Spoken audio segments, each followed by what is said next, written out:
Welcome there, my viewer. This is your friendly neighborhood astronomer, Njorogemosesn. Today I want to do another astronomy video, and in today's video I will focus on the just released images of planet Uranus by the James Webb telescope. These images that you can see over here that were released by the James Webb telescope were able to capture some of the faint and diffused rings of planet Jupiter. Beside that, when you look at that wide field of view image of planet Uranus, there are some background images and some few scattered galaxies that can be seen. Now, these images and much more information that was revealed by the James Webb telescope is what I would like to discuss in this astronomy video for today. So welcome and join me as we take a look at these pictures and discuss them. The first image that I want to talk about is this wide field of view image that was taken by the James Webb telescope. Now you can see it has a black background on it. Let me zoom in so that you can see it very clearly. When now I zoom in and enlarge that image, this is the wide field of view image that was taken by the James Webb telescope about planet Uranus. First of all, you can see on the background there are numerous spots of light, and some of them here, like for example this one over here and this one, or this one over here, these are actually galaxies that are beyond our own Milky Way galaxy. So these are other galaxies that were able to be captured when it was focusing on the planet Uranus. On the left hand side over here, this is actually a star system. You can see it has some like 8 diffraction spikes, 1, 2, 3, 4, 5, 6, 7, 8. So this is a star system, but this one and this one and this one and others, these are actually galaxies. Now planet Uranus, you can see over here, it has a system of nested rings around it, and these rings were first documented by William Frederick Herschel back in the 18th century. Now, some astronomers back then thought it was not true because these rings are very elusive, very faint to be seen, but you can see actually the James Webb telescope did a good job in actually capturing these faint rings of planet Uranus. That image you just seen is the wide field of view, and you are able to see the galaxies in the background and the star system and the rings of planet Uranus. Now, if we are to focus on now planet Uranus in this next image over here, you are going to see the bright and the faint rings of planet Uranus. Let me put it on a large screen so that you can see those rings clearly. When the image is enlarged, you can see now the rings of planet Uranus. You can see the bright ring on the outside and the faint ring on the inside.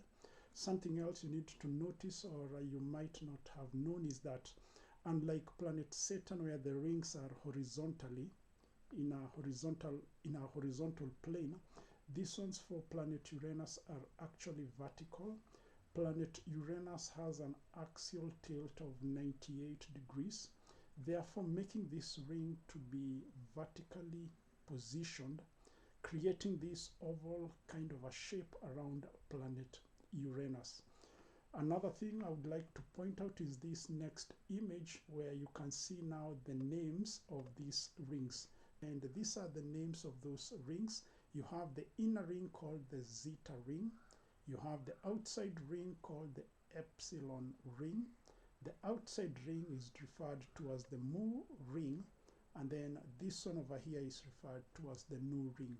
So these are the name of these rings that are composed of rock and dust particles. So again, you have the zeta, the epsilon, the mu, and the nu rings. So this image is rich in information. Besides the rings and the glowing bluish planet Uranus, you can see there are some spots over here, and these spots is what I want to discuss next. So those are the names that are given to the rings of planet Uranus. Besides that, I had mentioned that it has some spots over there. Now, these spots are actually the moons of planet Uranus. Planet Uranus has 27 moons, and out of these 27 moons, some of them were able to be captured by the James Webb telescope. As you can see on this image, you can see some of those moons have actually been labeled. Out of the 27 moons, you can actually count there are around 13 moons that have been labeled. Let me zoom in on that image so that you can see them very clearly. When you zoom in, you get to see Uranus moons, and they have been labeled over here. You can see Titania, Umbriel, Ariel, Miranda. You can see Bianca, Juliet, and some others over here. The 5 major moons actually of planet Uranus can be clearly seen. That is Miranda, Ariel, Umbriel, Titania. The one that is missing is Oberion. That is the 5th one that forms the 5 major moons of planet Uranus. But you can see over here there are actually around 13 to 14 moons that were able to be captured by this James Webb telescope. So this same system of moons of planet Uranus can actually be replicated or simulated using an astronomy software known as Stellarium. When you log into Stellarium and you focus on planet Uranus, you are able to replicate this kind of model of the moons of planet Uranus. So let me log into Stellarium, I show you. So when you log in into your Stellarium, this virtual astronomy software that you can use to track celestial objects, come here on the left hand side panel on the search window, type Uranus, there it is. Stellarium will focus on whatever you have selected. Ensure that you have selected here your field of view. Under your field of view, these arrows have been highlighted. Then zoom in using your mouse, or you can use page up or page down to zoom in and zoom out. So when I zoom in, you are able to see the same moons of planet Uranus. You can see here you have Oberion, the other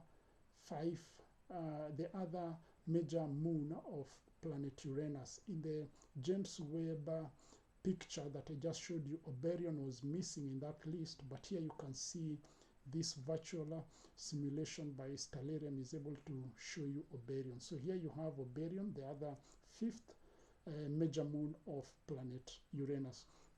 Just a quick mention is that these moons have kind of funny names, but they're derived from, for example, you have Miranda over here, or for example, Ariel. These are actually derived from Alexandria Pope's poem. And then you have moons like Titania and, for example, Oberion over here. These are actually named from Shakespearean characters. In the other image of the James Webb telescope, you are able to see Juliet. There is a moon for planet Uranus known as Juliet. That's the same character as Romeo and Juliet from the Shakespearean play. If you've ever read that play, you know there is that Romeo and Juliet. So the names for the moons of planet Uranus, that's where they get their names from. Alexandria Pope poem and the Shakespearean characters like Romeo and Juliet, and you have Titania and Oberion.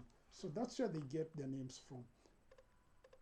So again, this is how Stellarium is useful in detecting this or capturing these things. You can set it into motion like that, and you can see the moons will start to move around this planet of ours, Uranus.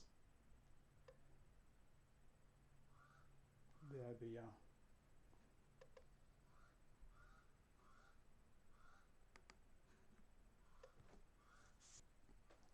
Thank you, my viewer, for watching until the end. As I said, I was focusing on these images that were released by the James Webb telescope.